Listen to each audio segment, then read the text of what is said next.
What if the knowledge that shaped civilization wasn't something we stumbled on, but something handed down?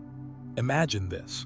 Under the sands of Iraq, in clay pressed by hands 5,000 years gone, there's more than old stories. There's instruction. Real wisdom, coded and hidden, just waiting for someone patient enough to crack it. In the ruins of ancient Mesopotamia, where the wind wipes away footprints before sunrise, broken cuneiform tablets still murmur about beings who came from the sky. They didn't just leave monuments. They left blueprints, formulas, and maps of reality itself, all tucked away in texts we like to call myths. The desert remembers the things we've let slip away. Right before dawn, as the sky over Iraq moves from black to that deep blue, the air cools and the sand breathes out the day's heat. A light wind slips over the dunes, carrying specks that were once mud brick walls, temple floors, homes of scribes who worked by lamplight 5,000 years ago. Stand out there in that hour between night and day, and maybe you'll hear it, the hush of ancient voices, carried on a wind older than language, older than cities, older than the stories of the Anunnaki teaching humans to read the stars. Before we wander too far into those old deserts and candlelit archives, seriously, if stories about lost knowledge pull you in, just hit subscribe. And if you're still with me, drop a comment and tell me where you are, what time it is. I like to picture this moment unfolding in quiet bedrooms across continents, slipping into the edge of sleep, connecting us through time zones the way these old tablets tie us to people who lived thousands of years ago, threads of attention looping between then and now. The whole thing started not with answers, but with dust and silence. In 1849, a British diplomat named Austen Henry Layard was digging around the ruins of Nineveh when his workers broke into a collapsed chamber. As soon as they made an opening, stale air rushed out, old and heavy, with the scent of clay and years packed tight. Layard climbed down with a torch flame flickering in the strange air. The chamber had been sealed off for over 2,000 years, buried when the Assyrian Empire fell to the Medes and Babylonians in 612 BCE. Maybe people hid it on purpose, or maybe everyone just forgot as the palace above crumbled away. When Layard's torchlight hit the debris, thousands of clay fragments caught the glow, each one covered in neat, wedge-shaped marks. They were everywhere, scattered on the floor, piled by the walls, crushed under broken stones. Some tablets survived whole, others smashed to bits no bigger than gravel. The sheer amount was wild, row after row of clay records, once organized, now a mess. The old catalog system was gone, wrecked by time and collapse. Layard had walked into the library of Ashurbanipal, the biggest trove of written knowledge the ancient world ever saw. Back in the 7th century BCE, Ashurbanipal sent scribes all over his empire to gather and copy every important text they could get their hands on, building an archive with the wisdom of all of Mesopotamia. Layard couldn't read a word of it, not in 1849. Nobody could. Cuneiform had been dead for over 1,500 years. The last people who read it vanished as Christianity swept over the region and the old scripts faded into silence. But Layard knew he'd found something big. He packed up the fragments, shipped them off to the British Museum in London, and left the puzzle to future scholars. Cracking the code took decades. Finally, in the 1850s, Henry Rawlinson, a British army officer, figured it out using inscriptions from Behistun in Persia. That was the breakthrough. Suddenly, thousands of tablets waiting in museum basements could finally speak. When scholars started translating Ashurbanipal's library in the 1860s and 1870s, they expected dusty prayers and royal boasts, the usual stuff. Instead, they found astronomical tables that tracked planets for decades, medical texts with dosages and recipes, math formulas for geometry and algebra, even farming instructions that linked planting seasons to the stars. And it wasn't clumsy or half-baked. These were sharp, technical documents, clear procedures, real knowledge written down with almost bureaucratic precision. Not rough drafts from beginners, but polished work by people who already knew what they were doing. Mixed in with the practical guides, recipes, legal codes, tax records. You'd stumble across something stranger, creation stories that read more like blueprints than poetry. Take the Enuma Elish, the Babylonian creation epic. It doesn't just say, the gods made the world. It spells out how, almost step by step, listing materials, techniques, and ingredients as if you could grab some clay and follow along. Same with the Atrahasis epic and its flood story. It doesn't just tell you there was an ark.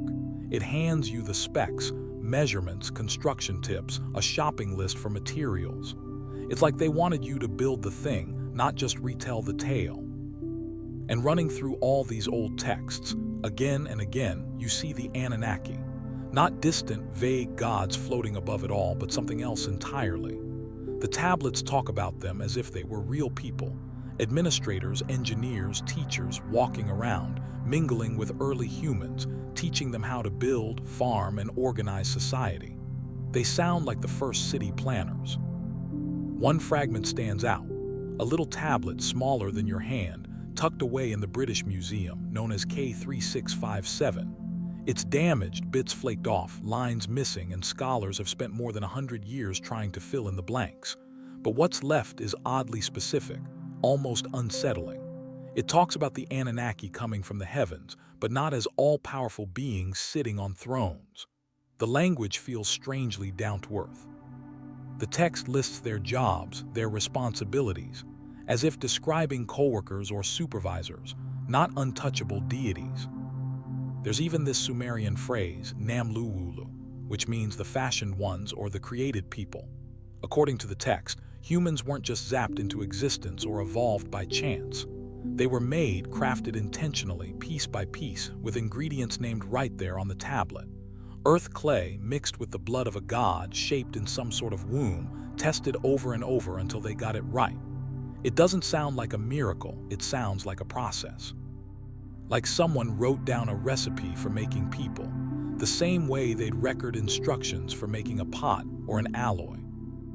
And this wasn't just a one-off, some scribe's weird experiment in storytelling. As archaeologists dug up more tablets from places like Nippur, Uruk, Eridu, and Lagash, the same pattern kept showing up. The Anunnaki are everywhere in Mesopotamian writing, creation myths, legal documents, temple records, even star charts. The texts mention them just as casually as you'd mention a city official, not with the awe you'd expect for gods. Their existence isn't questioned. Their authority is just part of the background. They had names too, and those names stick around in the records for centuries. Enki, Lord of Earth, rules over water, the deep underground Apsu, and supposedly taught people irrigation, math, medicine, and writing. Enlil, Lord Wind, handles weather, agriculture, law, and even the calendar. Ninhursag, Lady of the Mountain, oversees birth and fertility. Anu stands for the sky and cosmic order itself. Udu takes care of justice and the sun. Nana manages the moon. Inanna, the goddess of war, love, and Venus, was so important that ancient astronomers tracked her across the sky with almost obsessive detail. You read these stories and they don't sound like myths dressing up natural forces. They're more like reports about a team of administrators running different departments, teaching humans what they needed to know, and arguing among themselves about how to do it. They met in councils, debated, disagreed, compromised. Sometimes their responsibilities overlapped and they butted heads, just like any group of officials trying to run a complicated operation. This question never really goes away. What were they actually teaching? And more to the point, is any of that knowledge still sitting there in those ancient tablets, hiding in plain sight, not as myth, but as real instruction, waiting for someone who can see past the old stories and spot the practical advice? Imagine yourself deep in the basement archives of the University of Pennsylvania Museum in Philadelphia. The place is huge, red brick, limestone, stuffed with archaeological finds since the late 1800s.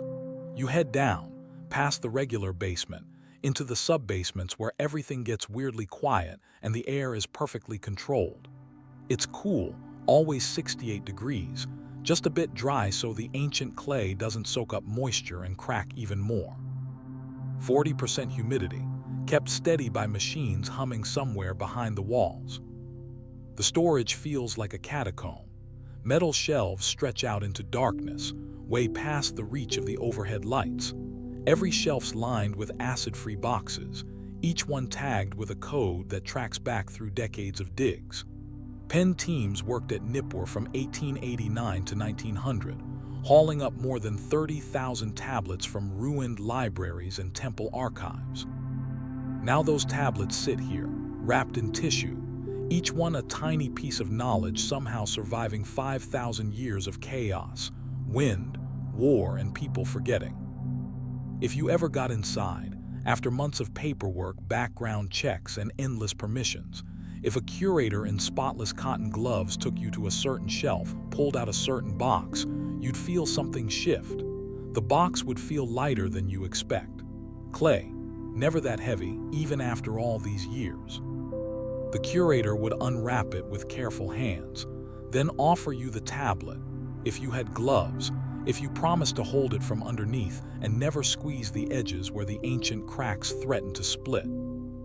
The clay feels cool, just a bit rough from all those centuries. It fits easily in your palm, no bigger than your phone, maybe half an inch thick. The cuneiform markings are so small and tightly packed, sometimes running right over the sides. Every wedge-shaped mark came from a reed stylus, cut at an angle, pressed into wet clay by a steady hand. If you tilt the tablet, you can still see it. Differences in pressure, spots where the scribe pressed harder or lighter, flashes of human touch from thousands of years ago. Look even closer, especially along the edges or on the back where the scribe had to grip it.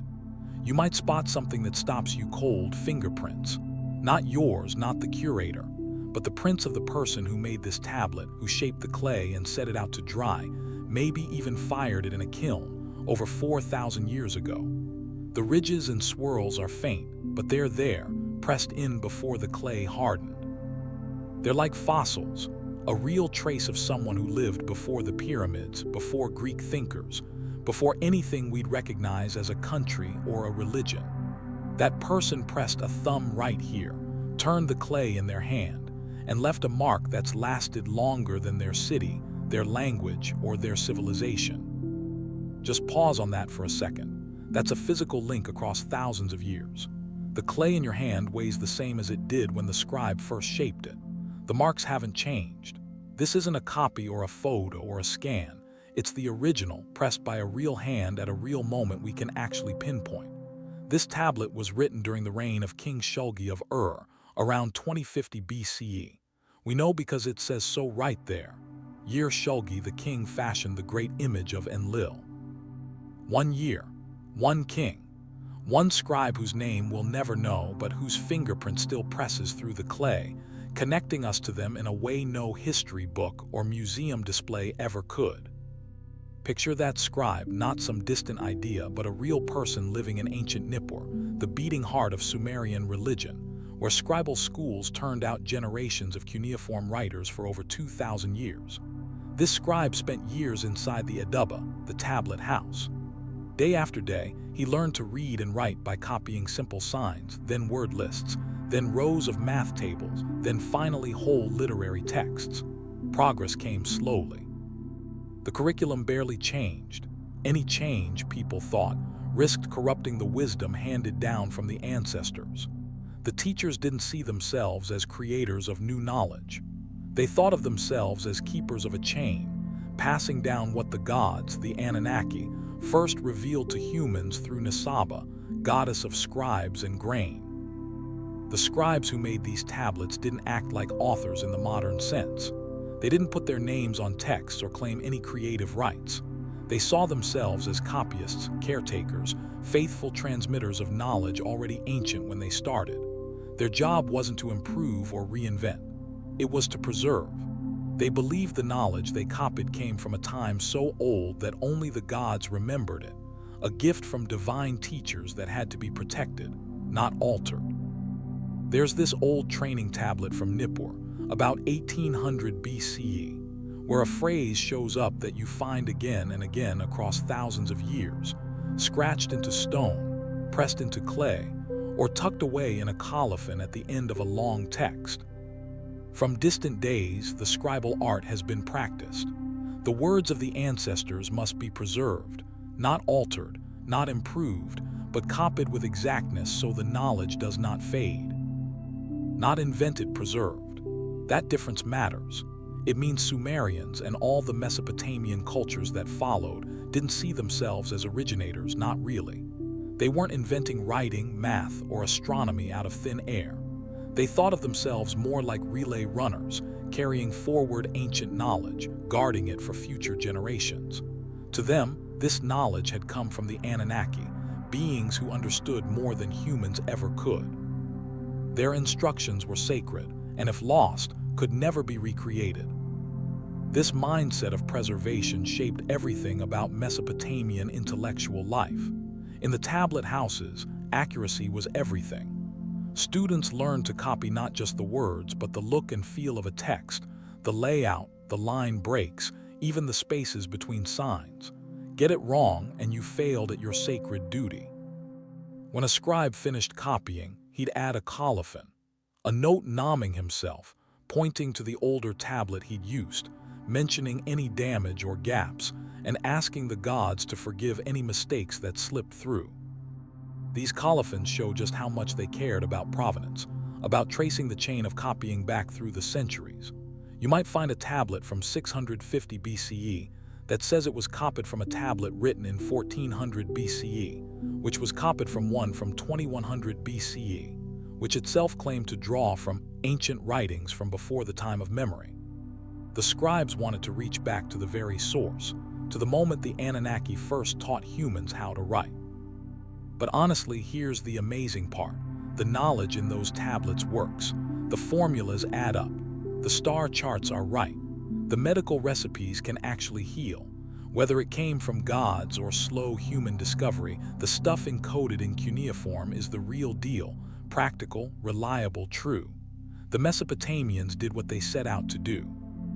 They kept this knowledge alive for 3,000 years, through wars, invasions, new languages, and shifting gods, until writing spread far enough that the wisdom couldn't be lost again. So where did all this knowledge actually come from in the first place? If you look at the tablets themselves, they spell it out. But it's not the answer modern scholars want to hear. It doesn't fit the neat stories we like to tell about human progress. According to these ancient texts, the knowledge wasn't invented or stumbled upon. It was taught, handed down, revealed by the Anunnaki, those mysterious divine beings, to humans back in a time the Sumerians just called before the flood. That was when gods supposedly walked among people, showing them how to measure land, track the stars, mix medicines, forge metal, write laws, run cities. Basically everything you need to turn scattered tribes into a real civilization, one that could build monuments and remember its own story. But what exactly was this knowledge? It starts with mathematics, the invisible backbone of everything that came later. Every temple, every measured field, every star tracked, every trade recorded, all of it rests on math. When archaeologists first cracked open Sumerian math tablets 100 years ago, they expected something rough or half-finished. Instead, they ran into a fully developed base 60 number system, sexagesimal notation, right from the start. No baby steps. No earlier, clumsy versions. No sign anyone ever experimented their way toward it. And here's the wild part. We still use this system today. 60 minutes in an hour, 60 seconds in a minute, dividing a circle into 360 degrees. Even the way we use latitude and longitude, degrees, minutes, and seconds, that's Sumerian math, still at work 5,000 years later. Why? It stuck around not out of habit, but because it works. Base 60 has special properties that make it perfect for all sorts of calculations, just like the Sumerians needed. Why 60?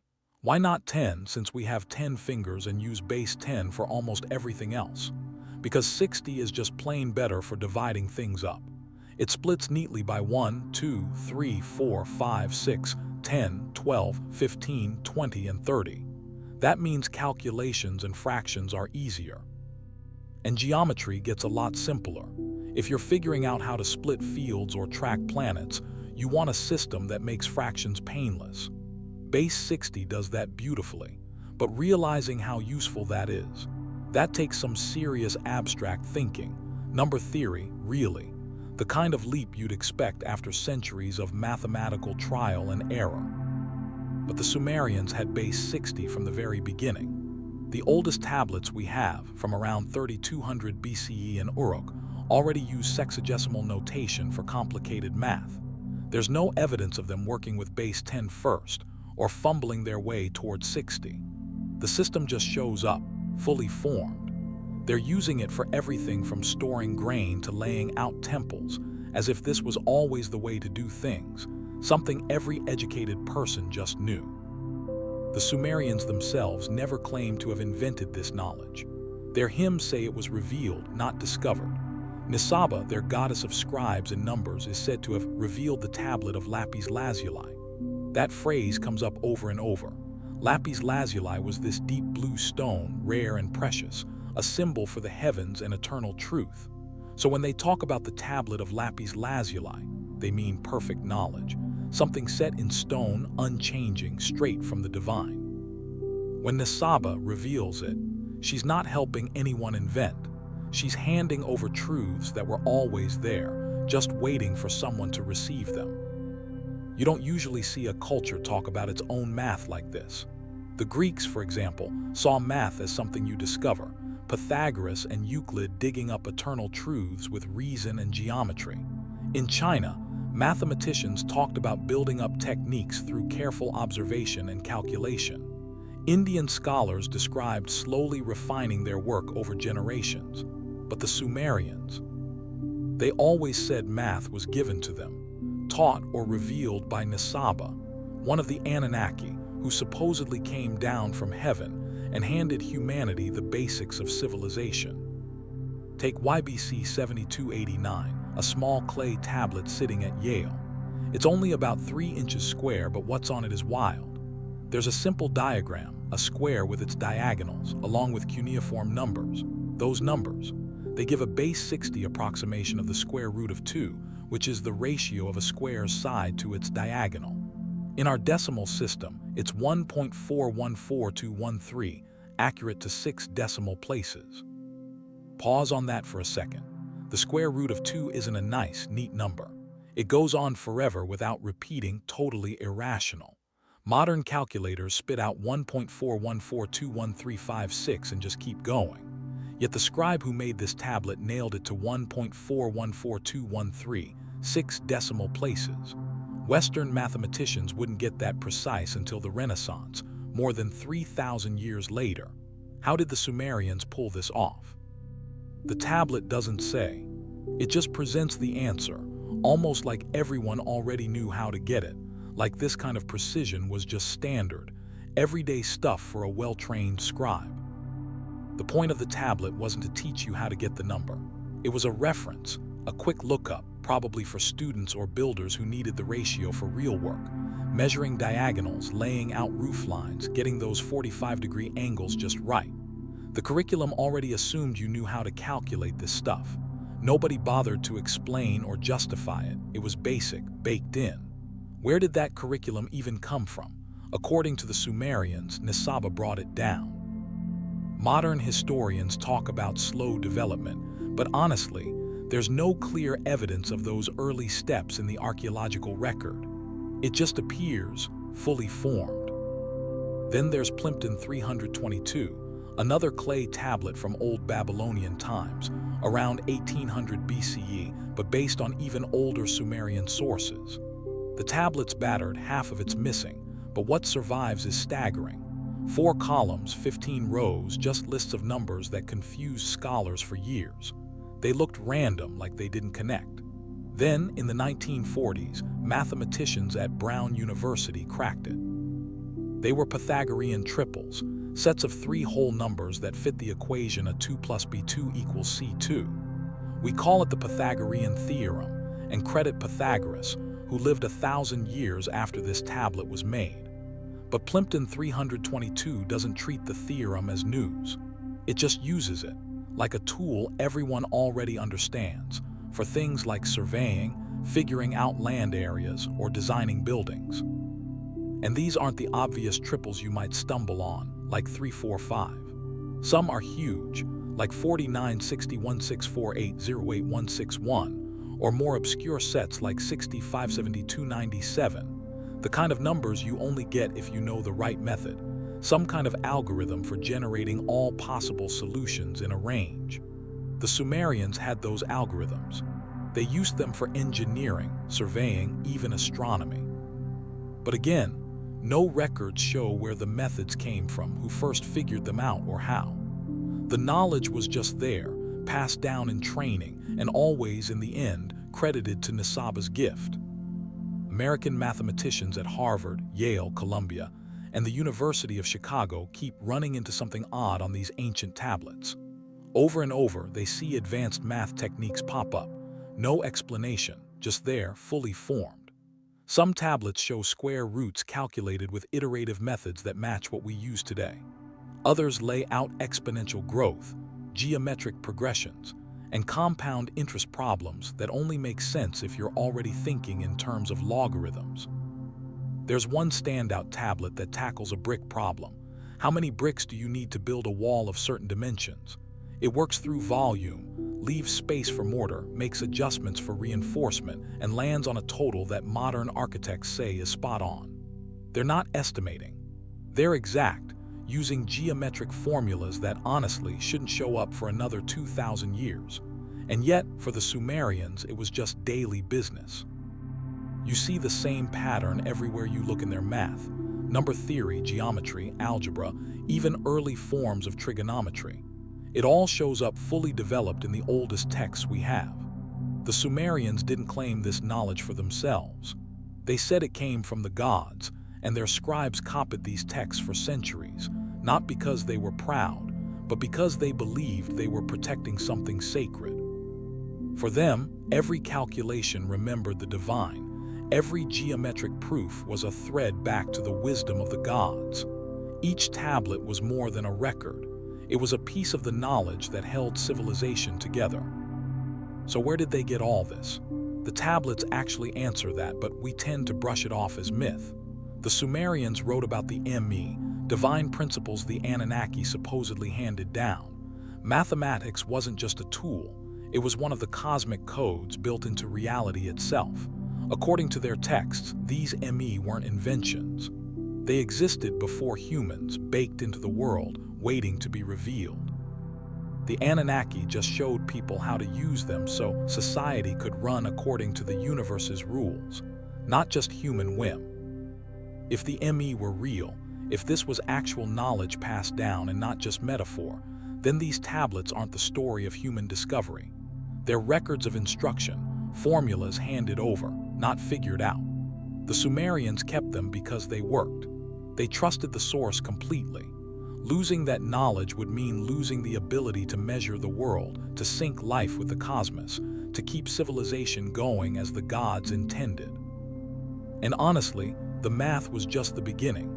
As scholars kept digging through the Cuneiform archives in the 20th century, from Harvard to Berkeley, they found something even wilder: astronomical texts with knowledge that takes centuries to gather. These weren't simple star charts. They tracked patterns you can't spot by casual skywatching, cycles that take whole lifetimes to complete. Take the Venus tablet of Ammisajuka. It's one of the most mind-blowing ancient astronomical records we have. The version we know was copied during King Ammisajuka's reign around 1650 BCE, but the data inside is much older, drawn from Sumerian sources at least as far back as 2000 BCE, maybe earlier.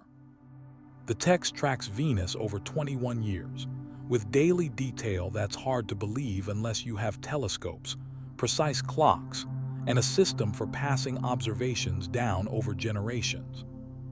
Venus isn't easy to follow. It doesn't behave like Jupiter or Saturn, which are slow and steady. Venus swings between being the morning star and the evening star. Sometimes you see it for months, then it vanishes for weeks as it passes behind the sun. Its cycle, about 584 days, is tricky, with tiny changes every time around because of the planet's orbits. To spot the underlying pattern, you need careful, decade-long observation. Yet, somehow the Sumerians nailed it. The Ammisajuka tablet doesn't just record Venus's movements, it nails them.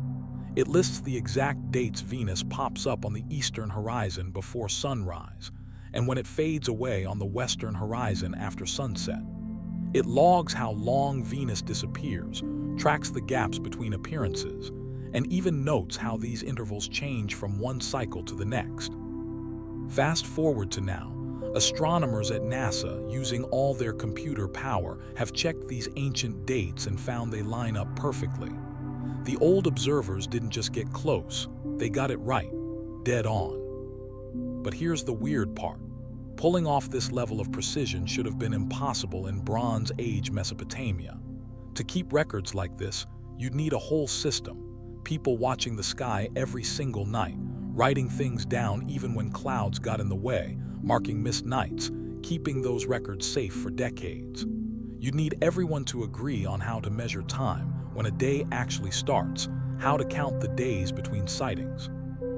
On top of that, you'd need a way to train people to find Venus in the barely there glow of dawn, to tell it apart from other bright stars, to follow it when it loops backward in the sky.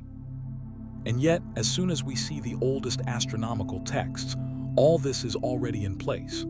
There aren't any tablets describing arguments over how to count days or measure gaps, or debates about what to do when the weather doesn't cooperate. Nobody's jotting down rough drafts or figuring things out as they go.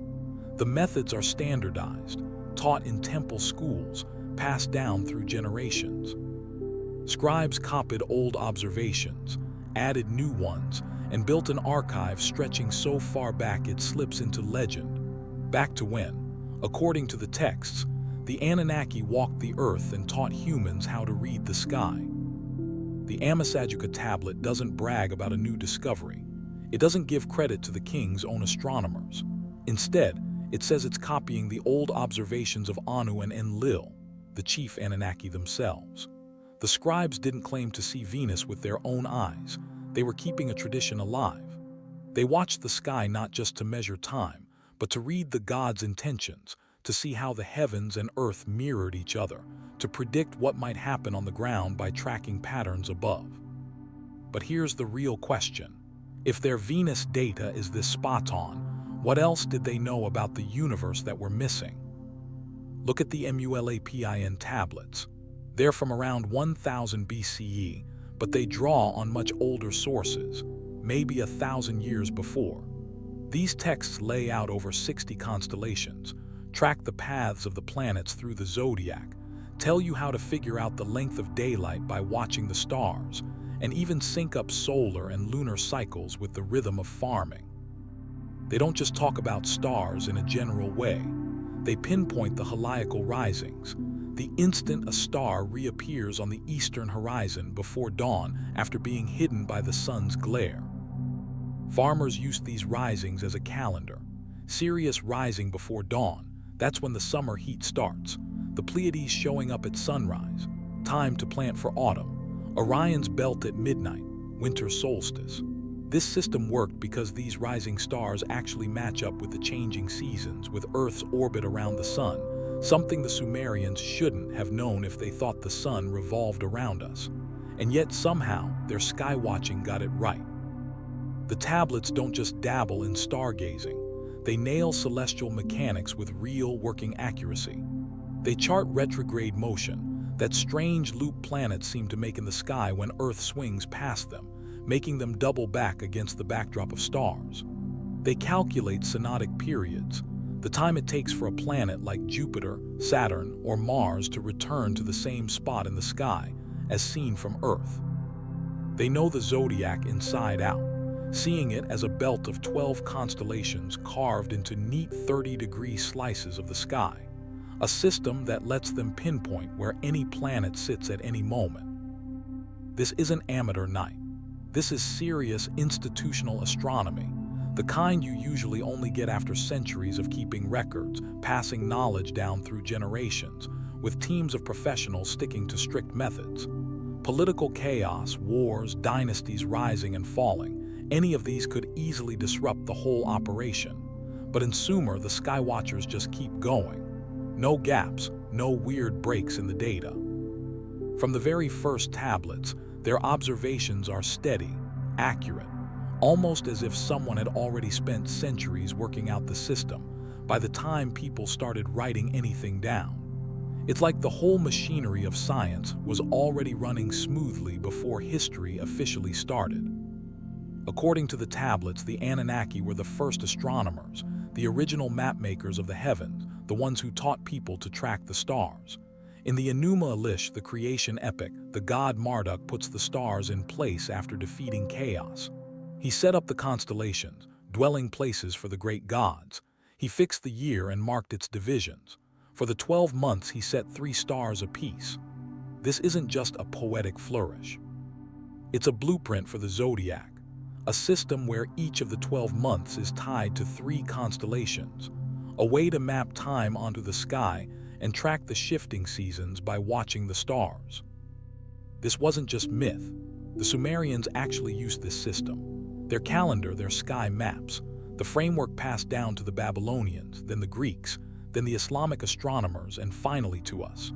We're still using 12 zodiac signs, still breaking the sky into 30-degree segments, still consulting star catalogs that trace a line back through Arab and Greek scholars to those first Sumerian observers, who, by their own account, were just copying notes left by the Anunnaki before the flood. And here's the part that really makes you stop. They tracked the precession of the equinoxes. That's a cosmic wobble so slow it takes 26,000 years for a full cycle. Every 72 years, the spot where the sun rises at the spring equinox shifts backward by just 1 degree. To even notice this, you'd need records passed down over centuries, maybe millennia. The Greeks figured it out by comparing their own charts with Babylonian ones from 300 years before. But where did the Babylonians get theirs? From the Sumerians, who said the Anunnaki taught them. There's a battered tablet from Ashurbanipal's library that's haunted scholars for a century. It says, "In the days before the flood, when the Anunnaki dwelt in Eridu, they marked the heavens and recorded the movements for 432,000 years. That number sounds impossible, 432,000 years of notes, but it keeps showing up in Sumerian timekeeping. It's 120 sars, each one standing for 3,600 years. What's going on here? Some say it's myth, a code for cosmic ages, not actual years. Others think it means wisdom added up over countless generations, bits of knowledge passed down from vanished peoples, eventually landing in Sumerian hands.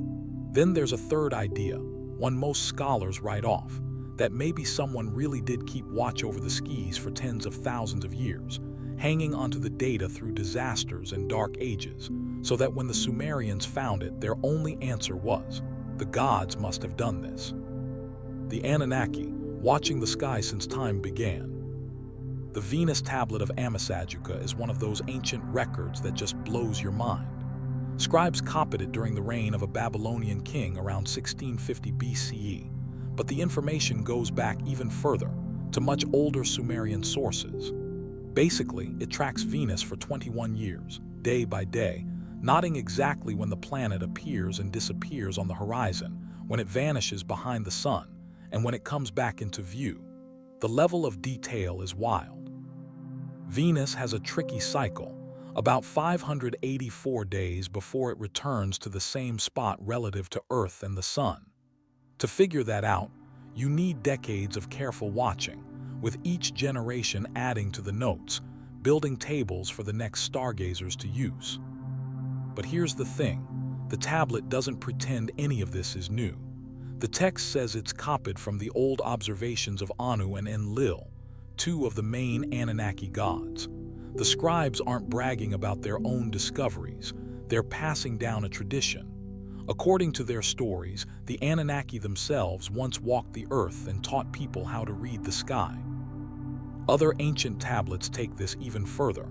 The Mulapin series, for instance, shows just how deep their understanding went.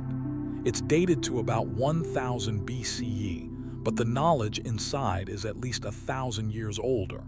These tablets list out constellations, map the paths of planets, and even show how to calculate the changing length of daylight through the year. They include exact notes on when certain stars first peak over the eastern horizon just before dawn, a key marker for making an agricultural calendar. Farmers would know when to plant or harvest based on these stellar cues, but it's not like anyone could spot these patterns overnight. Figuring this stuff out took generations, all that wisdom passed down in temple schools where scribes learned to write and watch the sky with the same careful discipline. The texts even say the Anunnaki were the first astronomers, the original sky mappers. In the Enuma Elish, the Babylonian creation story, the god Marduk arranges the stars and sets up the structure of the year. He set up the constellations, dwelling places for the great gods. He fixed the year and marked its divisions. For the 12 months, he set 3 stars apiece. This isn't just pretty poetry. It's the blueprint for a calendar built on star watching, splitting the year into 12 months, each with its own celestial markers. The Sumerians used this system, the Babylonians kept it going, the Greeks picked it up, and in some ways we're still using it today. Picture this, you're in the desert near ancient Nippur 5,000 years back. The night air is cool, the sky is packed with stars, no streetlights, no haze, just pure brilliance. You're a young scribe up on the temple roof, and your teacher points to a star just barely rising in the east. He tells you to write down the date, press it into wet clay, then store it with the other records in the temple's archive. He reminds you that people have watched this star rise for longer than anyone can remember, ever since the Anunnaki taught the first scribes. You don't need to know why the stars matter. Your job is to keep the tradition alive, to make sure this knowledge doesn't disappear, to hold on to the connection between earth and sky that your ancestors thought kept the world in order. That's really what it meant to be a Mesopotamian astronomer priest, not to hunt for new discoveries, but to keep the old observations alive. They were caretakers of knowledge that stretched back before writing, before cities, back to a time when, at least in their stories, the gods themselves taught humans how the universe worked. And their expertise didn't end with the stars. When scholars started digging through medical texts from Assyrian and Babylonian libraries, they found treatments that just shouldn't work, and yet they do. Take the tablet from Nippur known as CBS 10053. It's packed with recipes, plants, minerals, animal parts, all mixed in precise ways. One remedy tackles lung infections with thyme, which we now know fights bacteria. Another uses willow bark for pain. Turns out, willow has salicylic acid, basically the same thing as aspirin. There's even a recipe using fermented grains for stomach problems, a lot like how we use probiotics today. These aren't magic spells or symbolic gestures. They work, and the ancient healers figured that out by watching and learning what actually helped their patients. The text doesn't claim these formulas are new discoveries. Instead, it credits Ninisina and Gyula, the healing goddesses. Myths say they were part of the Anunnaki and taught people how to be doctors. The prescriptions have the same no-nonsense, bureaucratic style you find in their other records, lists of ingredients, step-by-step prep, exact dosages, and what to expect. It's so matter-of-fact, so precise, that it's almost unsettling to see this kind of medical know-how in a culture that supposedly existed before science. One tablet spells out how to remove cataracts. We're talking real surgery, making tiny, careful cuts in the eye, handling delicate tissue. Modern eye doctors have checked the instructions and say, yeah, if you follow them, you can actually fix someone's vision. So how did people in the Bronze Age pull off something this advanced? The tablets don't hint at slow progress or experimentation. They say the knowledge was handed down, learned from teachers who somehow understood anatomy in depth, the kind of detail you'd expect from people who practiced dissection or used microscopes, not from guesswork. Their metallurgy texts tell the same story. By around 3000 BCE, Sumerian smiths were making bronze, a copper and tin alloy that needs careful temperature control and the right mix of metals. The sweet spot is about 88% copper, 12% tin. Too much tin, the metal snaps. Too little, it won't harden. Sumerian bronze nails this ratio perfectly, again and again. The tablets explain everything: which ores to use, how hot the furnace should be, even hammering techniques.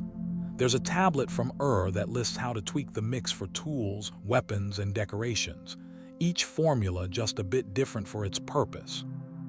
This isn't trial and error. It's not some clumsy start. These are polished processes, fully worked out formulas, and they show up right at the beginning. And again, the Sumerians say this knowledge came from the gods, Enki in this case, who supposedly taught people to work metal and shared the secrets of the forge. Whether you think that's a myth or a metaphor, the result is the same. Sumerian metalwork kicks off at a level that should have taken centuries to reach, but there's no evidence of that long, messy learning curve. Their laws are no different. The laws of Ur-Nammu, from about 2100 BCE, already break down intentional versus accidental harm, set payouts for injuries, and regulate property and business deals. Normally, legal systems get this complex after ages of messy disputes and endless tweaks to fix loopholes. But the Sumerian laws look complete from the very start, like the writers already knew every possible problem and had solutions ready to go. One legal tablet from Lagash describes a fight over water rights between two temples.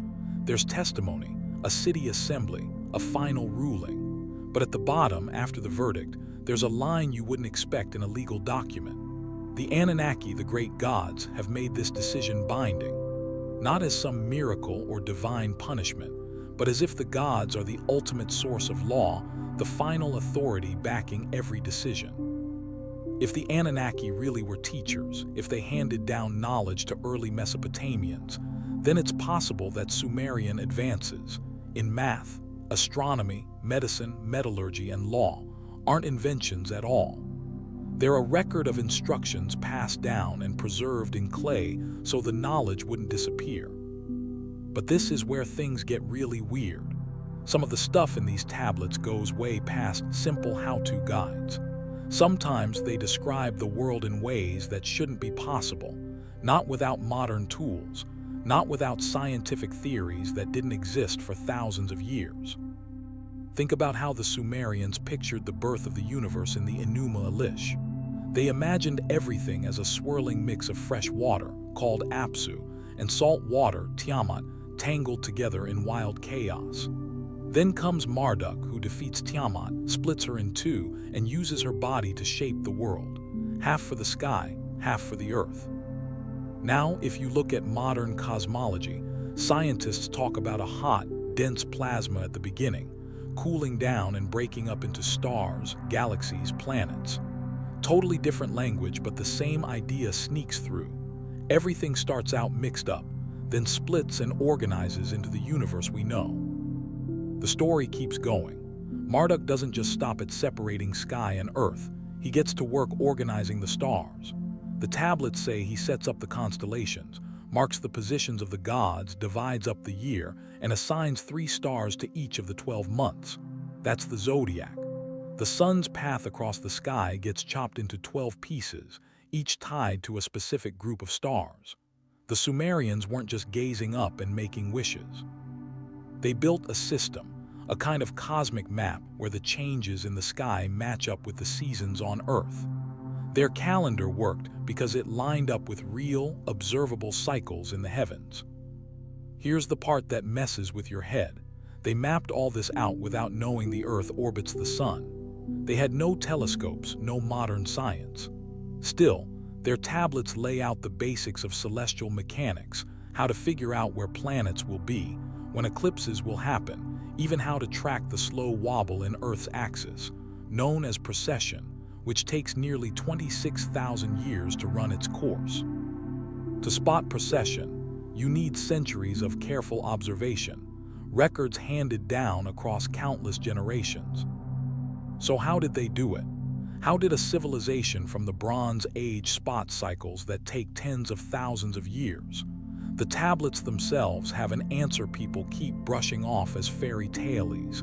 The Anunnaki taught them. This knowledge wasn't invented, it was given. handed down by beings who either watched these cycles for ages or inherited the data from somewhere even older. There's this one fragment from Ashurbanipal's library that scholars still argue over. It says, "In the days before the flood, when the Anunnaki lived in Eridu, they marked the heavens and recorded the movements for 432,000 years. That number pops up all over Mesopotamian records. It's 120 SARs, with one SAR being 3,600 years.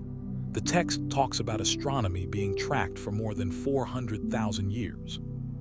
That number sounds impossible, unless it's a code, a way of compressing multiple cycles, or just a symbol for knowledge passed down so many times the real beginning is lost." Jump to modern times. Astronomers at places like NASA and the Harvard-Smithsonian Center for Astrophysics have dug into these ancient tablets and found the data surprisingly accurate. The Babylonians, drawing on Sumerian wisdom, could predict lunar eclipses with uncanny precision. They understood the Saros cycle, that 18-year, 11-day rhythm when eclipse patterns repeat. They tracked Jupiter and Saturn, figured out how often they'd show up in the same part of the sky. This wasn't just theory. They used it to build calendars, plan crops, time their festivals. But who started all this careful watching of the sky? Who first noticed the patterns and started keeping records? The tablets always point backwards. They talk about ancient observations, about knowledge taught by gods in a time before writing, before cities, before the flood, when the Anunnaki walked the earth and taught humans to read the sky. If you take these stories seriously, not just as myths but as memories, then the tablets aren't really about Sumerian discoveries. They're about what the Sumerians inherited, carefully guarded knowledge from older teachers, whose real identities got wrapped in legend, but whose science still survives in those ancient lines, just waiting to be recognized for what it is. You see this same strange pattern in how they understood the human body. Their level of medical knowledge just doesn't match the tools and technology they had. On tablets dug up in Nineveh, you find descriptions of blood moving through the body, connecting the heart, liver, and limbs.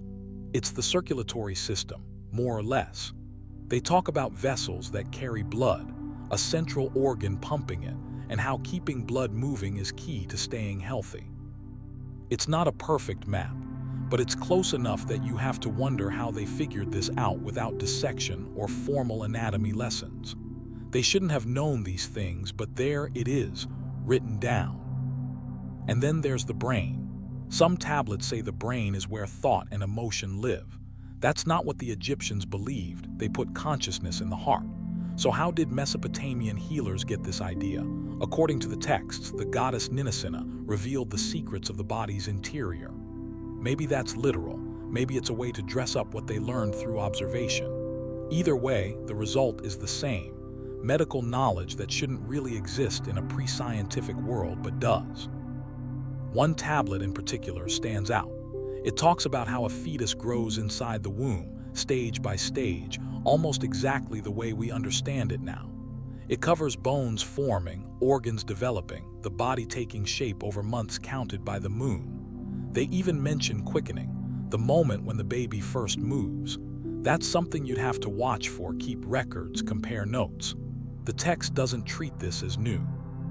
It reads like something every good midwife knows, passed down for generations, long before anyone wrote it down. All these medical tablets treat knowledge like an inheritance. They don't show the messy process, no experiments, no trial and error. You just get the finished product, conclusions, formulas, instructions, all tidied up, as if the hard part happened in some lost age before anyone thought to write. That's the question that always hangs over these texts. Were the Sumerians discovering or just preserving? And if they were preserving, what kind of knowledge were they holding onto? Who gave it to them? But here's a twist. What if these tablets aren't just about practical stuff? What if, tucked inside, there's something bigger, guidelines not just for running a city, but for understanding reality itself? That's where the ME come in. These are the divine laws or principles the Anunnaki supposedly handed down, and you see them listed all over the place. The most complete list is in Inanna and Enki, where Inanna tricks Enki into giving her the Me after he's had a few too many drinks. People usually read this story as a metaphor. Inanna's city, Uruk, overtakes Eridu culturally. But look at the list itself, and you find something wild. It's incredibly detailed, almost like an instruction manual for civilization. Some Me are obvious: kingship, priesthood, war, farming. But others are weirdly abstract: truth and lies, going down into the underworld and coming back again, the art of making love, fear, conflict, peace, judgment, advice, decision-making. There are over 100 of these, and each one is treated not as a human invention but as a cosmic rule, something built into the universe, waiting for people to find and use. This is a totally different way of thinking about knowledge. We assume people learn by looking, testing things, figuring stuff out little by little. The Sumerians saw it another way. The Me are already out there, perfect, woven into reality. Wisdom isn't about making up new truths, it's about lining up with what's already there, following the pattern, living by the script. So if the Me are real, if they're actual encoded knowledge, then these tablets aren't just old stories. They're manuals, guides to the deep structure of things, waiting for someone to read them the right way. And you know, some researchers on the fringes have started to wonder if some of these tablets hide information even the Sumerians didn't fully understand. Details that only snap into focus when you look at them with modern eyes. Here, what you find in one old medical tablet: a recipe for treating epilepsy. The instructions call for a strange blend of herbs, minerals, and animal parts, all mixed and prepared in a certain way, at a specific time, and at a precise dose. For ages, people saw this as nothing but superstition, just magical thinking, with no real value. Then in the 1970s, some pharmacologists at the University of Chicago took a closer look. They ran tests and discovered that several of the ingredients actually contain compounds that fight seizures. If you follow the recipe, it genuinely helps control epilepsy. The ancient doctors didn't know anything about neurotransmitters or brain waves. They didn't even know what a chemical compound was. Yet, for reasons the tablets never bother to explain, they managed to come up with a treatment that works. How did they do it?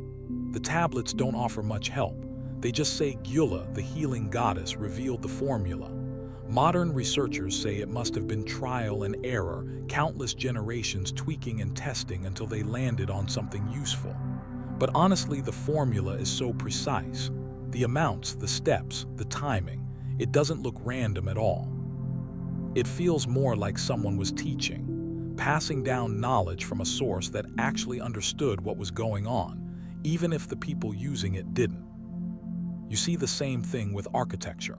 There are tablets that lay out how to build ziggurats, those giant, layered pyramids you see in pictures of ancient Mesopotamia. They give exact foundation ratios, weight distribution, even reinforcement methods that any modern engineer would recognize as advanced.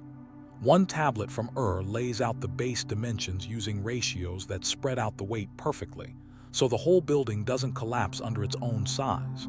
These aren't rough guesses. They're careful calculations that show a real grasp of physics, geometry, and the limits of different materials. Again, the tablets don't credit any human genius. They say Enki, the god who laid the foundations and revealed the measuring rod and line, taught all this. Scholars today usually say that's just myth, a way of honoring human achievement by dressing it up as divine inspiration. But the texts are pretty clear. Enki teaches measurement, shows how to use tools, hands out formulas, and the builders follow his instructions. If that's even partly true, these ziggurats aren't just about human creativity. They're about faithfully following directions from someone who understood engineering far better than any Bronze Age builder should. And here, where things get really weird, some tablets seem to go beyond practical advice. They hint at knowledge that the Sumerians shouldn't have had any way to figure out. There's a fragment from Sippar that talks about the makeup of matter. It says everything physical is made from smaller parts, too tiny to see but absolutely real. The word it uses is kispu, fragment or particle, and it describes these as the basic blocks that make up everything else. That's atomic theory right there. The Greeks wouldn't talk about atoms for another 2,000 years. Modern science wouldn't confirm it until the last century. Yet this idea is baked into a Sumerian text, supposedly taught by Enki. And it doesn't stop there. Another tablet from Ashurbanipal's library talks about the waters above and waters below, not just as myth, but as real physical places. It says the waters above reflect sunlight during the day and glow at night, which sounds a lot like atmospheric scattering and airglow, effects caused by sunlight bouncing off and energizing the gases in our atmosphere. The Sumerians shouldn't have known the atmosphere was a physical layer, let alone understood any of its properties. But if you strip away the mythic language, the description lines up with what we know about atmospheric physics today. One tablet spells out the precession of the equinoxes in a way that shows the Sumerians didn't just notice it, they had some idea of why it happened. The text reads, "The heavens turn upon a distant point, and the axis of the world slowly circles like a potter's wheel." That's a spot-on description of axial precession, the slow wobble of Earth's axis, thanks to the tug from the sun and moon on our planet's equator. The potter's wheel image nails it. Precession really does make Earth's axis trace a giant circle against the stars, taking about 25,920 years for one round. The Sumerians saw this, described it clearly, and on top of that, pointed to actual forces working on the world axis. A detail that hints they were thinking about causes, not just writing down what they saw. And the more experts dig into these tablets, the more they find little nuggets tucked into myth and ritual, bits of knowledge that go way beyond what the stories seem to require. It's almost like these texts run on two levels.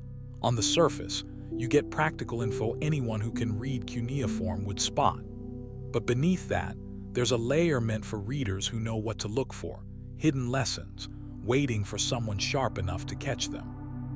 If that's true, these tablets aren't just dusty records. They're vaults built to stash knowledge through disaster and darkness, outlasting the empires that made them. The Sumerians, in this light, weren't just bragging about what they knew. They were trying to protect something precious, wisdom passed down by teachers they called the Anunnaki, making sure it wouldn't vanish even if people forgot how to understand it. That idea starts to carry more weight when you look at how they stored and copied these texts. In Mesopotamian libraries, scribes didn't just keep a single copy. They copied everything over and over, sending duplicates to different cities. One story might survive in dozens of versions, scattered from Uruk to Nineveh. Scribes signed their work, recorded where the tablet came from when they copied it, who authorized it, and which older tablet it traced back to. They were methodical, almost obsessive. Why all this effort? That kind of redundancy looks like a culture haunted by the fear of forgetting, people who knew firsthand what it meant to lose knowledge. Maybe they built their world out of scraps saved from an earlier disaster, and they understood, deep down, how quickly everything could just disappear, leaving nothing but ruins and confusion. The flood stories in these texts lay it out. Before the deluge, the world had knowledge, order, civilization guided by the Anunnaki. Then the flood hit, cities wiped out, libraries lost, people scattered. The survivors held on to whatever they could, piecing together the old world from scraps. The king list draws a hard line. Before the flood, divine rule, after human kings. The flood wasn't just a natural disaster, it shattered knowledge itself. Direct teaching ended. All that remained were fragments, memories, partial truths. Nobody could be sure where the knowledge came from or whether they even understood it anymore. If the Sumerians were the first people after the flood to invent writing, then their tablets are survival manuals, an attempt to write down everything they remembered from before, everything the Anunnaki taught, just to make sure it wouldn't all get lost in the next disaster. This wasn't knowledge they invented. They saw themselves as guardians, not creators. And they took that job seriously, copying texts for centuries, training scribes to focus on accuracy, not innovation, passing down the inheritance without messing with it. There's a tablet from an old scribal school in Nippur, a teacher's voice echoing through time. The words you copy are older than this temple. They were ancient even when your grandfathers' grandfathers learned to read. Don't change them. Don't try to make them better. Your job is to keep them alive, not to create new things. The ancestors knew what they were doing. Trust their wisdom, even when it doesn't make sense to you. That's not just a set of instructions. It's the heartbeat of a culture that saw itself as a caretaker, holding on to knowledge it didn't invent, passing it along even when the reasons for it had turned into legend. The Anunnaki in this world stand in for the original source, the ones who knew things so far beyond regular people that the only word left was gods. But maybe we've been reading this all wrong. Maybe the Anunnaki weren't gods at all. Picture this. The Sumerians write about something real, but all they have is the language of myth. They see things they can't explain, so they wrap those mysteries in stories. If the Anunnaki were actual people, flesh and blood, just way ahead of their time, their knowledge would look like magic. How else could a scribe describe them? Of course they'd call them gods. You meet someone who knows everything about the world, who shows you how to build a city, count the stars, heal the sick. What else do you call them? Their skills would look like power over nature. Their arrival would feel like coming down from the heavens, because wisdom always seems to descend from somewhere above, somewhere out of reach. And when these beings teach humanity to write, to irrigate, to heal, the stories say they're handing out the gifts of civilization. But really, that's just what teaching looks like when the gap between teacher and student is huge. Most scholars roll their eyes at this idea, but what if the Anunnaki were just people from an older civilization? A civilization that got wiped out, but a few survived and passed on what they remembered. Not gods, not aliens, just people who'd seen more, whose knowledge got wrapped up in myth because nobody could explain their expertise any other way. If you take this view, then the stories of Anunnaki teaching humans become pretty straightforward. Enki actually taught irrigation, math, and medicine. Enlil really did set the first laws and farming methods. Ninursag showed people how to care for mothers and newborns. These weren't miracles, they were lessons, knowledge handed down by survivors of a lost world to people trying to rebuild. Myth just gave it a shape that everyone could remember. Those old tablets start to look different. Not just tailies, but the last scraps of a teaching tradition. Instructions and formulas wrapped in stories, because stories live on when technical manuals disappear. People remember stories. Stories survive the centuries. When writing finally showed up, someone wrote those stories down, and the knowledge made it through. Seen this way, Sumerian civilization fits together. Their sudden leap, advanced math, astronomy, medicine, metalwork, doesn't look so mysterious. They weren't inventing everything from scratch. They were picking up where someone else left off, following instructions left behind by teachers who knew the world before everything changed. This is straight from the tablets themselves. They say, after the flood swept over, when kingship came down from heaven, the Anunnaki taught us how to measure the earth and read the stars. That's not poetry. That's a record history locked into the only language they had left. They wrote it as myth because stories last longer than facts. Tech manuals burn, tailies survive. If something matters enough, you weave it into a sacred story and people carry it forward, sometimes long after they've forgotten why. If you take them seriously, the knowledge is still there, buried in those ancient lines, waiting for someone patient enough to read through the myth and find the instructions underneath. The formulas, they work. The astronomical data checks out. The medical recipes heal. The architectural ratios hold up buildings. The legal codes, even after all this time, still solve real human problems. All of it, practical, preserved, and all of it credited to these Anunnaki, who supposedly walked here before the flood and left us something way more useful than statues or palaces. They left blueprints.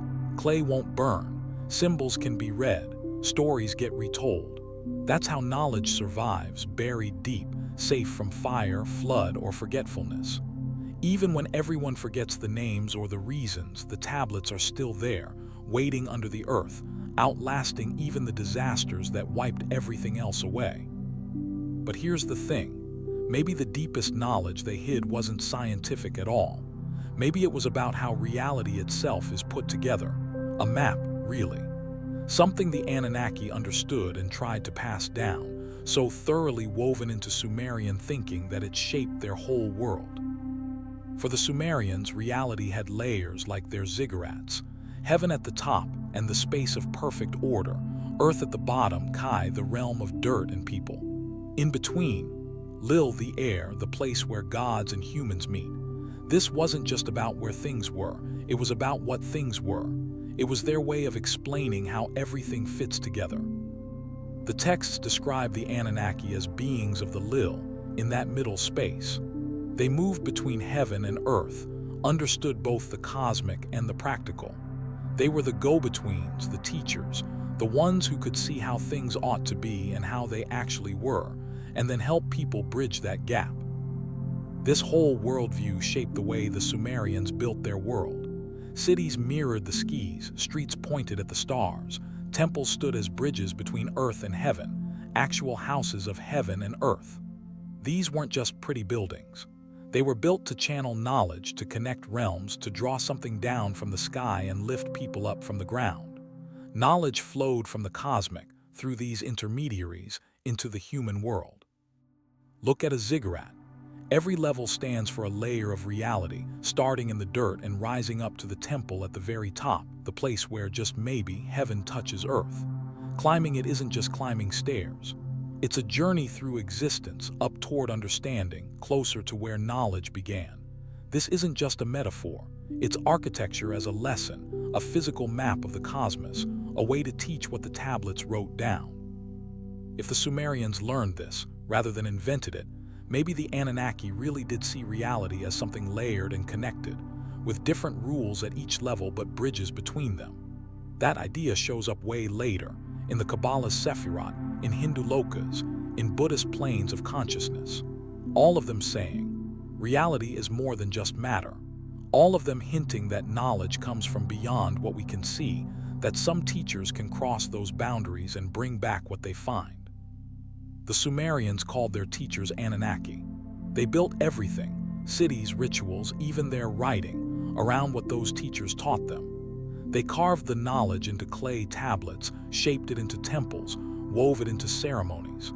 They wanted this wisdom to last, even if people forgot what it meant, even if the teachers vanished, even if a flood swept everything away and left nothing but broken shards buried in desert ruins.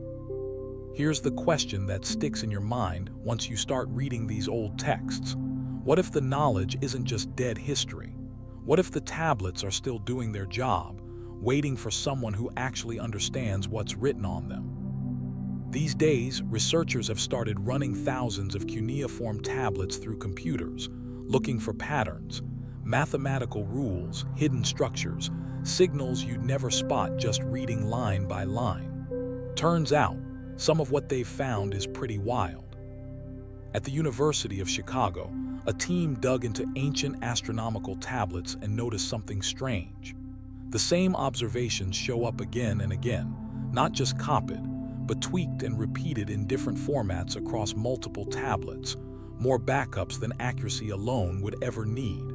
And it isn't sloppy duplication. The copies are spaced out according to prime numbers and other mathematical patterns. It looks like the scribes set up a system so anyone, centuries later, could spot and fix mistakes just by comparing versions and seeing which one breaks the pattern. This isn't just old-fashioned record keeping. This is information engineering with built-in redundancy and self-repair. They made a library that could take a beating, fire, flood, decay, and still let you piece the knowledge back together. Who taught them that? The tablets credit Nisaba, goddess of writing and grain, keeper of the archives. If Nisaba is a mythic face for the Anunnaki, then those teachers got information theory thousands of years before the term existed. They knew knowledge is fragile, and they built their archives to outlast disaster. Meanwhile, some researchers digging through medical tablets found prescriptions that do more than they claim. A formula meant for fever, mixed just the way the text says, produces a compound with strong anti-inflammatory and pain-relieving effects. stuff the ancient writers never mention outright. It's like there's a surface layer of instruction and a deeper level of know-how, hidden in plain sight, waiting for someone who knows how to look. Now this next part gets weird. Some independent researchers, mostly ignored by the mainstream, think certain tablets might hold recipes for changing consciousness. Follow the steps, they say, and you trigger altered states, visionary experiences, the sort mystics talk about. The evidence is thin. Ritual instructions that line up with trance techniques, lines about opening the inner eye or hearing the voice of the gods. Still, it's there. If the Anunnaki taught not just farming or writing, but ways to open up the mind, to tap into some cosmic order they understood, then these tablets aren't just museum pieces. They're manuals, steps for practices that could still work if someone followed them right and let them glimpse what the teachers saw. Most scholars won't touch this theory, but the Sumerians themselves said their knowledge came through dreams and vision. King Gudea of Lagash claimed a goddess handed him a blueprint for a temple in a dream, right down to the measurements. He built it just as she showed him, trusting the vision more than his own inventions. For these people, knowledge didn't just come from logic or tradition. Sometimes it arrived out of nowhere, straight from the gods. Was this just myth or something more? Did the Sumerians really have ways, methods passed down by the Anunnaki, to tap into some hidden source of knowledge? Their tablets talk about rituals, fasting, chanting, special plants, shutting out the senses. All of it seems designed to shift the mind, to open doors that don't budge in normal life. The texts call these rituals religion, contact with the gods. But what if they were actually tools, technologies for tuning into the same current the Anunnaki used? Even after the teachers left, these methods stayed behind, so people could still reach the source. It sounds wild, maybe it is. But think about it. Maybe the real secrets in these Mesopotamian texts aren't hiding in the words themselves. Maybe they're in the rituals, waiting for someone bold or stubborn enough to try them. Follow the steps, step into that altered state, and see what comes into focus when you finally quiet the ordinary noise of the mind. Whether you buy that idea or not, one thing's clear. The knowledge in those tablets works. The math checks out. The astronomy matches the stars. Their medicine heals. Their buildings last. Someone knew what they were doing and they passed it on. Knowledge traveled from mind to mind, pressed into clay, surviving 5,000 years, tucked away in museums and ruins. Still sharp, still useful, still whispering to anyone who cares to listen. And that question, what else is hidden? It's hard to shake. What new secrets wait in tablets buried under the sand or in fragments no one's bothered to translate? What's sitting right there in plain sight, in texts we think we know but haven't really cracked open? The Sumerians said they guarded an inheritance from the Anunnaki, teachers who saw the world more clearly than humans ever could. Gods, geniuses, or metaphors for discovery, it almost doesn't matter. The knowledge is real. It's right there in the clay, in the wedge-shaped script, hiding in the open for anyone patient enough to look. And maybe that's the real lesson. Knowledge isn't for the discoverer, it's for the keeper. Cities fall, empires crumble, the world changes completely. But clay, fired just right, endures. And words pressed deep enough outlive disaster. The Anunnaki, whoever they were, understood this. They didn't build statues to themselves. They built records. They didn't want fame, they wanted the message to survive. They packed their wisdom into the toughest medium around, trusted that some future curiosity would do the rest, and then they vanished into legend. Now in the cool, quiet dark of museum basements, thousands of tablets rest, each a message from 5,000 years ago, each holding lessons we're only beginning to unlock. Each one promises the same thing. The knowledge is here. It never left. All you have to do is learn how to see it. Before dawn, wind sweeps across Iraq, picking up grains of ancient cities and sending them toward the edge of the world. Below that sand, more tablets wait. More knowledge, more instructions from the Anunnaki, sealed in clay that fire and time couldn't destroy. Tomorrow, an archaeologist's brush might find another shard. Next year, a scholar might spot a clue in a line they've read 100 times. Maybe in some quiet moment, someone will cradle a tablet in cotton-gloved hands, feel the weight of centuries, stare at those marks and realize this isn't just myth or writing, but real instruction, hiding in plain sight since the day the Anunnaki taught us to write. And the knowledge will keep waiting. It's patient. It's lasted 5,000 years. It can wait a little longer for us to remember how to read, to remember what we were taught, to realize that the Anunnaki's greatest gift wasn't just civilization, but the proof that civilization could be saved, revived, and carried through darkness by anyone willing to copy words they didn't fully grasp, trusting, as always, that someone someday would. That trust has lasted. The tablets made it through. The knowledge is still here. And somewhere, tucked in the quiet space between cuneiform marks, between myth and manual, between Sumerian faith and Anunnaki lessons, the truth sits, waiting, hidden, patient. It waits for the ones who are ready to find it, just like it was handed over once, long ago, in a time we call myth. But honestly, it feels more like a classroom. Back when teachers walked the earth and students pressed wet clay, saving knowledge for 5,000 years. Knowledge fire couldn't destroy, floods couldn't wash away, and time couldn't erase. It still whispers, soft as the desert wind, patient like sun-baked earth, waiting in the dark for the first hint of morning. But maybe the most important secrets in these texts aren't about science at all. Maybe they're about how the universe works, a kind of cosmic philosophy. The Anunnaki, it seems, tried to pass along a map of reality itself, something woven so deep into Sumerian thinking that it shaped not just their science but their whole sense of existence. It colored how they saw the structure of the universe, how they understood consciousness, how knowledge moves from some cosmic source into the mess of human life. The Sumerians pictured reality as layered, like their ziggurats, each level its own world, all linked but each with its own rules. Up top you've got in heaven where cosmic order and eternal laws rule over everything. Down at the bottom is Kai, Earth, the world of matter and change, where things age, break, and get built. Between them, Lil, the air, the wind, the zone where everything happens, where gods meet humans, where divine plans drop down and human hopes rise up. It's the space where the timeless brushes against the temporary. This wasn't just about geography. It was about how things really work.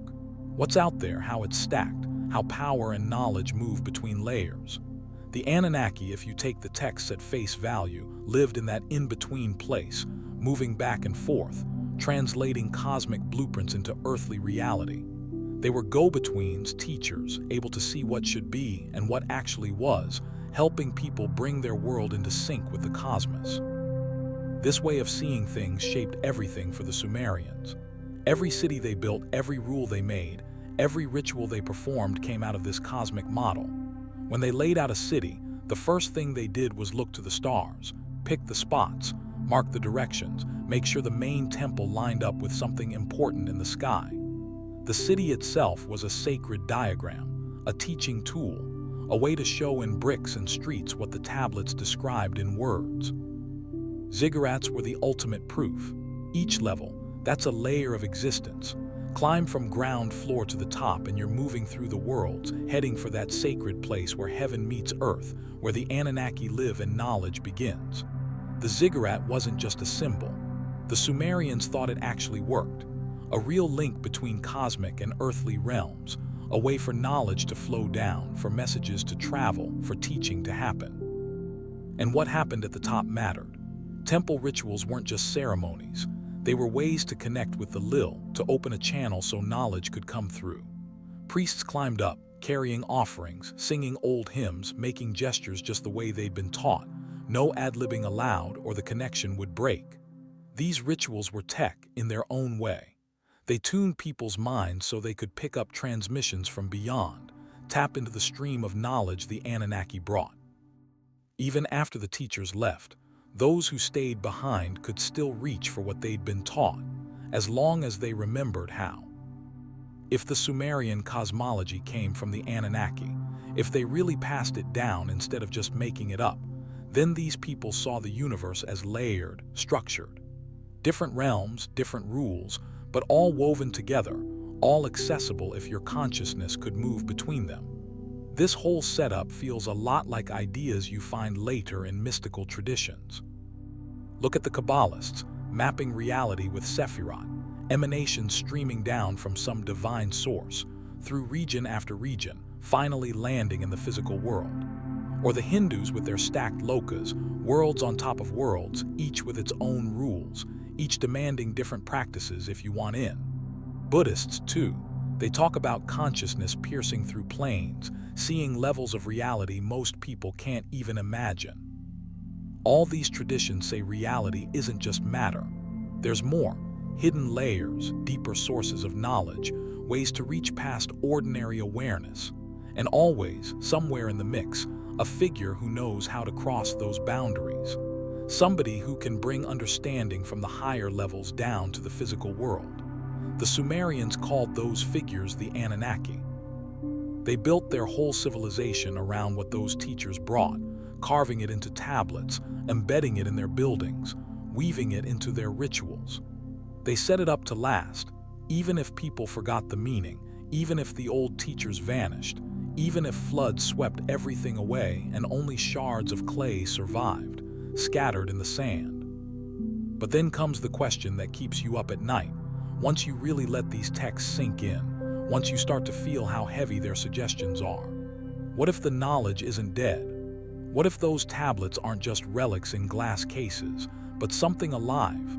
Real instructions, practices, methods that still work, still open doors to whatever the Anunnaki tapped into.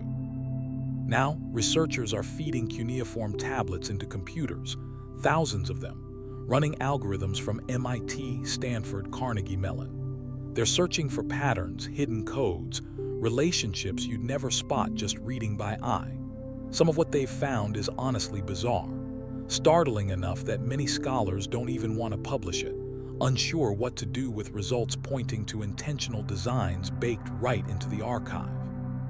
At the University of Chicago, a team digging into astronomical tablets found something odd.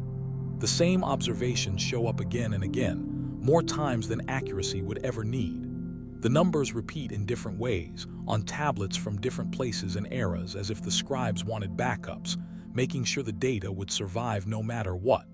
But this isn't random. The duplicates follow mathematical patterns, especially with prime number intervals, which means the records can self-correct. If a scribe made a mistake copying, later readers could compare versions, spot the odd one out and fix it. No need for the lost original. That's not just record keeping, that's information architecture. They built error correction into the way the knowledge was spread out, just like modern computer science uses redundancy and patterns to keep data safe from corruption. The Mesopotamians weren't just storing facts, they were engineering survival. They made a knowledge system tough enough to outlast disaster, forgetfulness, even the loss of whole cities. Centuries might pass, but with enough pieces left. You could always piece together what mattered most. Who taught them all this? The tablets point to Nisaba, the goddess of writing and grain, the keeper of records, the one who counts the stars and tracks the march of time.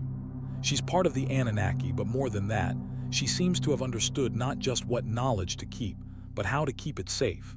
How to organize information so it could outlast disaster. How to encode it so future generations could recover it even if they'd forgotten the context. If Nisaba is a mythic teacher, maybe a memory of an older culture, that means these ancient teachers grasped the basics of information theory thousands of years before Claude Shannon drew it out at Bell Labs. They knew knowledge is fragile. If you want it to last, you need backup, redundant copies, error correction, archives scattered across different places so no single catastrophe wipes out everything. Researchers at Johns Hopkins and the University of Pennsylvania have dug into old medical tablets and found something wild. Buried in the lists of prescriptions are certain ingredient combos that, when mixed as the tablets instruct and checked with modern chemistry, create compounds with effects the original texts don't spell out. A remedy labeled for fever, for example, ends up producing a substance with anti-inflammatory and pain-relieving powers well beyond what the Sumerians described. It's like the recipe holds more than it reveals. Surface instructions for what's obvious, but also a deeper layer of chemistry, invisible to the original prescribers, that only shows itself when you break things down molecule by molecule. All this leads to a pretty fascinating idea. Maybe some tablets are holding on to knowledge the scribes themselves didn't totally get, formulas that work through mechanisms ancient Sumerians couldn't see, procedures that make sense only in a framework they didn't have. And maybe these recipes survived precisely because no one tried to improve them or explain why they worked. They just copied the words, followed the steps, and trusted the results. That kind of knowledge stays locked away until science catches up, until we can finally see what the ancient healers couldn't, and realize their remedies work thanks to chemistry and biology, not just magic or the favor of the gods. Maybe the Anunnaki understood the science, but couldn't explain it to people who didn't have the language or concepts yet. If that's the case, reading these tablets turns into a whole new kind of archaeology, not just digging up old stories, but uncovering hidden knowledge. Some of these instructions have stared us in the face for 100 years or more, but we're only now figuring out how to decode them, because only now do we have the scientific context to see what's really there. The Sumerians kept the formulas safe. We're finally learning why they matter. There's one especially controversial theory, mostly pushed by independent researchers, not the academic mainstream, that says some tablets might actually describe ways to change consciousness.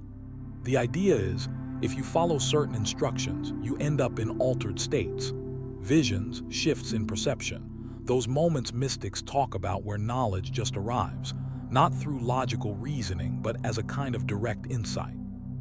The lines between observer and observed blur, and consciousness slips into a space most of us never visit in ordinary life. The evidence isn't rock solid, but it's intriguing.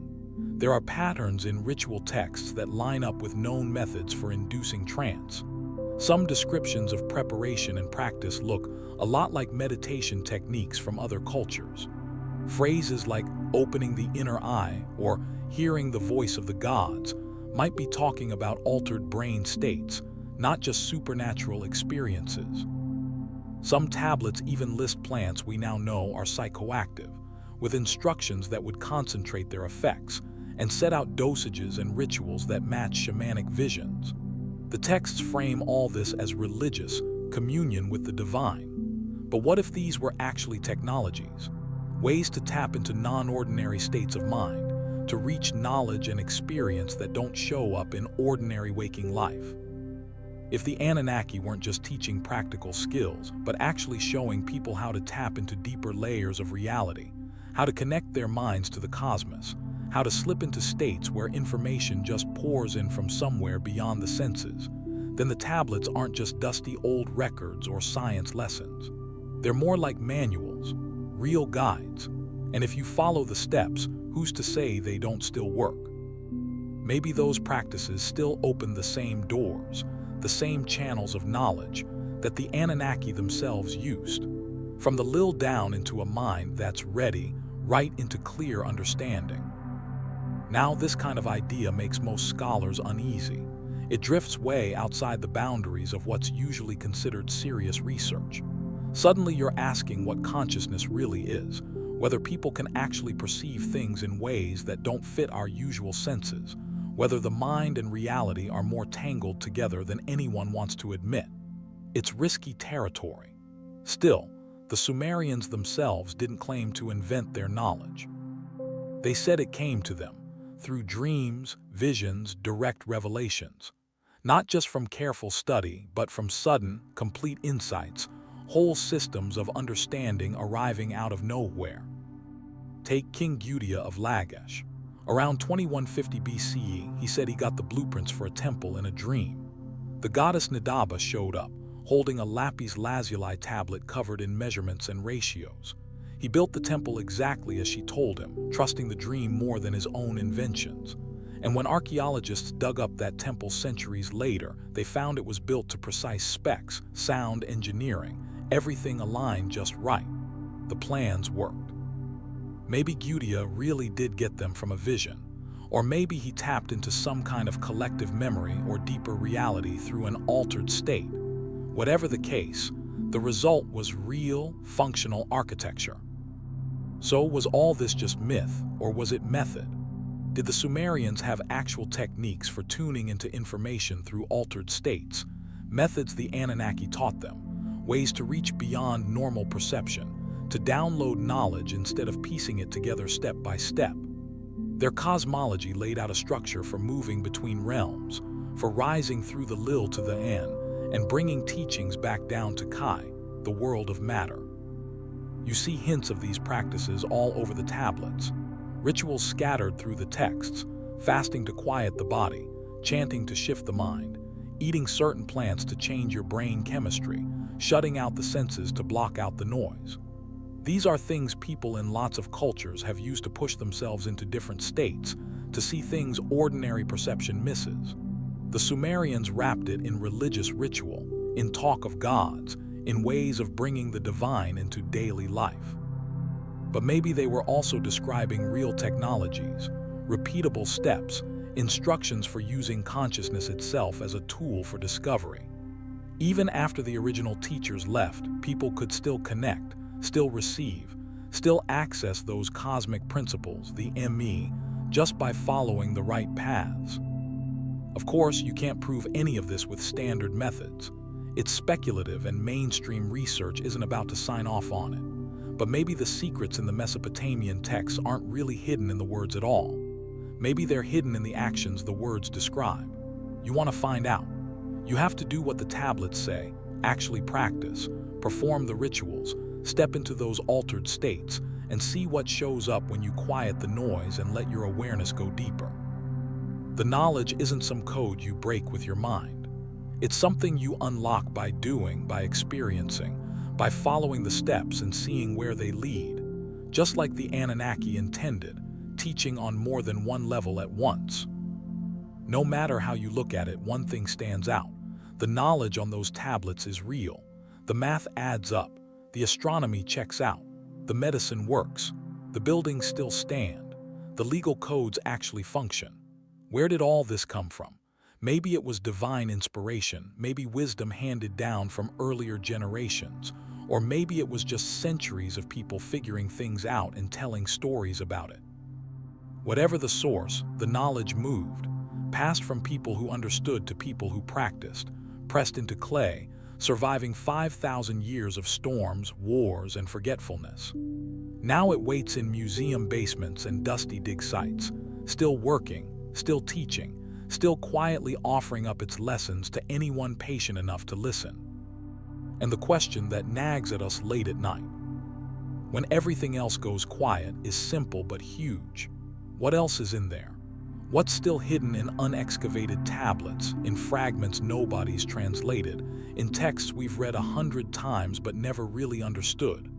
Maybe we just don't have the right tools, or the right mindset, or the right kind of curiosity yet. The Sumerians themselves believed they were caretakers, preserving wisdom from the Anunnaki, teachers who knew more than any human could, handing down knowledge too precious to risk, too sacred to change, too valuable to forget. Maybe those teachers were gods, maybe they were people from some lost civilization, or maybe they were just the sum of generations learning from the world around them. It almost doesn't matter.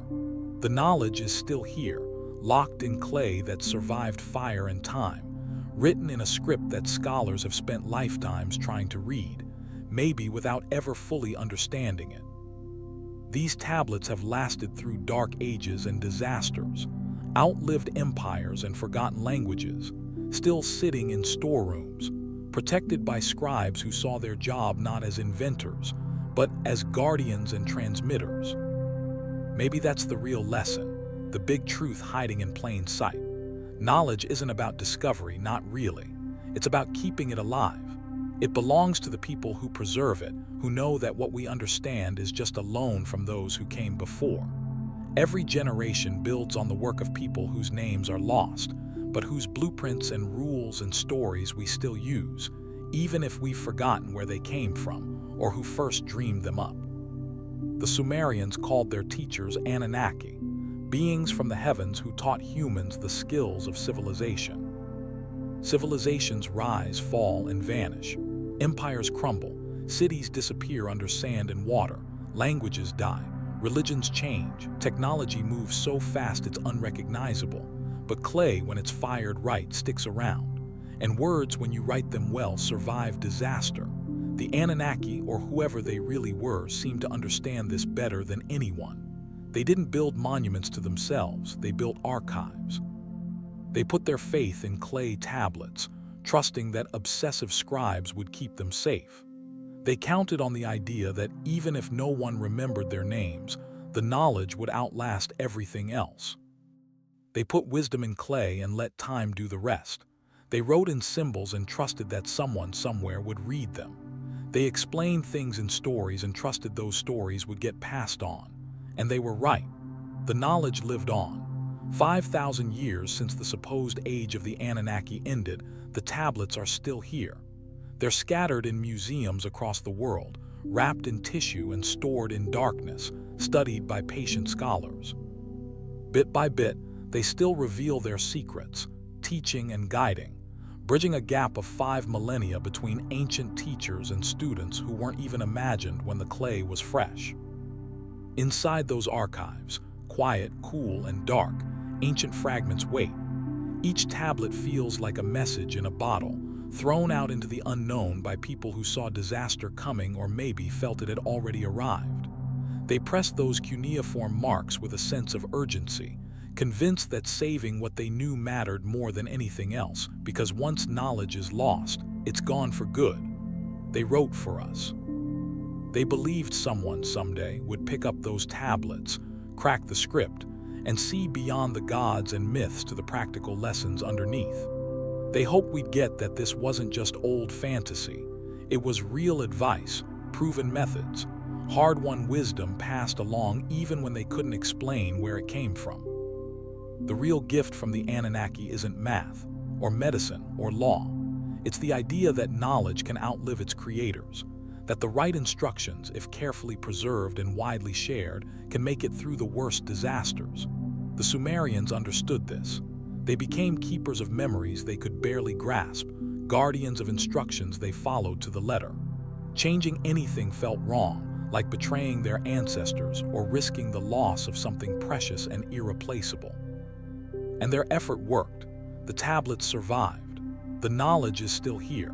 If you listen closely, somewhere between the lines, between myth and manual, between what the Sumerians believed and what the Anunnaki taught, a quiet truth waits.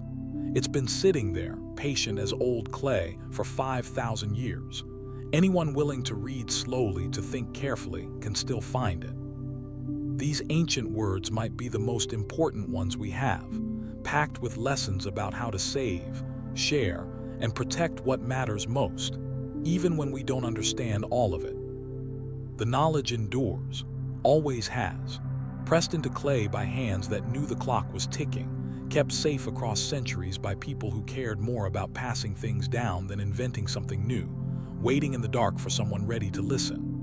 Once, these words were given openly, in a time we call myth, but maybe should call a classroom, when teachers walked the earth and students pressed wet clay, creating records meant to outlast every disaster except total forgetting. But we haven't forgotten. We're still reading, still puzzling out what the Anunnaki left, what the Sumerians guarded, what survived in clay through collapse after collapse.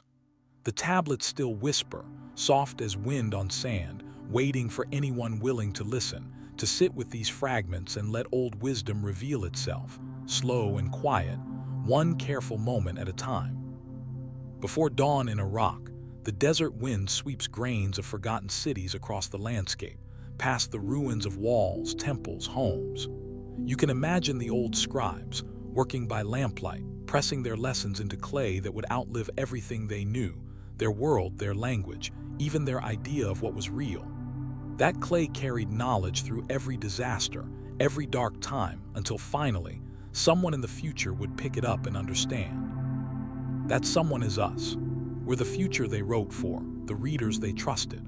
We're the ones who inherit the knowledge they worked so hard to save, because they understood, maybe even better than we do, that wisdom is fragile, civilization is temporary, and only what we write down and protect with care survives the long forgetting that takes everything else.